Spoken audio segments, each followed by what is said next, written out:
Good afternoon, everyone.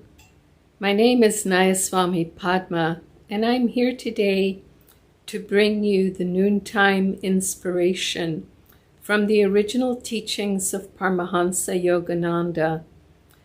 I'm reading out of Swami Kriyananda's autobiography, The New Path, in the chapters that are about the years when he lived with his guru Paramahansa Yogananda. And this is a brief quotation. Soon after acquiring the Lake Shrine property, we began the task of preparing it for the public opening 1 year later. An abundance of trees, shrubs, and flowers were brought in and planted on the steep hillsides. Statues of leading figures in the great world religions were placed in picturesque spots about the grounds to emphasize Yogananda's teachings of the basic oneness in all religions. Where do you want the Buddha to sit? We inquired one day. The master was standing nearby, directing operations. The Buddha, he replied with a quiet smile, prefers to remain standing. Well, he loved to tease his disciples in these seemingly little ways, but they are making big points, of course.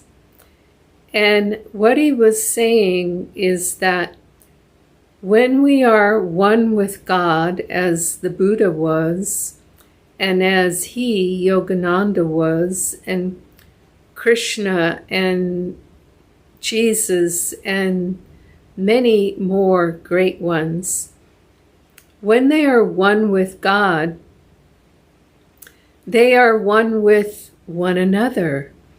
And so he, at that moment, was standing, and he had a bit of a twinkle in his eye, you might say, when he made that statement.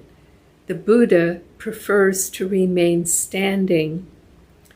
Meaning, of course, that they are one and the same, that the great ones are all one and the same. That's not totally true. We maintain some vestige of individuality, as we've talked about in some of the prior readings.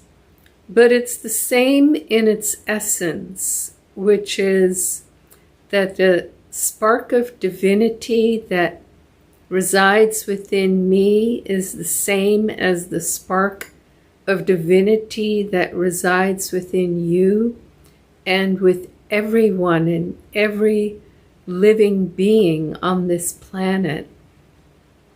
And so the teachings don't compete. The masters don't compete. They are essentially one and the same because they are all a part of the infinite, eternal reality. And that, of course, was his meaning. He never explained it. He didn't go into, he didn't in the context of this moment. He did in the context of his greater teachings. But he never try to say, now don't you understand, this is how it is. He had the disciples and any who were interested in attuning and learning reach for the answer in their own intuitive insight. Joy to you, and we'll see you again on Thursday. Blessings. Bye-bye.